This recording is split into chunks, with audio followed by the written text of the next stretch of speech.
নমস্কার বন্ধুরা, welcome to সমাপ্তি রান্নাঘর। আজকে আমি তোমাদের এই বড় লঙ্কা দিয়ে পকোড়া বানিয়ে দেখাবো। এই বড় বড় লঙ্কার আচারও খুব ভালো লাগে খেতে। আজকে আমি তোমাদের পকোড়া করে দেখাবো। লঙ্কার পকোড়া বানানোর জন্য আমি লঙ্কাগুলোকে খুব ভালো করে ধুয়ে নিয়েছি, আর ছুরির সাহায্যে দুটো তিনটে করে একটু চিড়ে নিয়েছি, যাতে লবণ হলুদগুলো খুব ভালো করে ঢোকে। আর বেসনের একটা ব্যাটার বানিয়ে নেব। তার জন্য নিয়েছি বেসন, চালের গুঁড়ো, লঙ্কার গুঁড়ো, লবণ, হলুদ, চিনি, আর নিয়েছি একটু সামান্য পরিমাণে কালো জিরে। এবারে খুব ভালো করে একসাথে মিশিয়ে মিশ্রণটাকে খুব ভালো করে ফেটিয়ে নেব।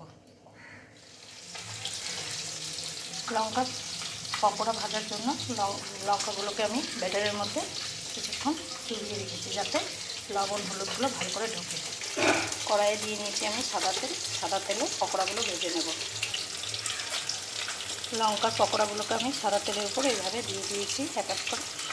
এবার খুব ভালো করে লাল লাল করে ভেজে নেব। পকোড়াগুলো খুব সুন্দর করে লাল লাল করে ভাজা হয়ে গেছে, এবারে নামিয়ে নেব।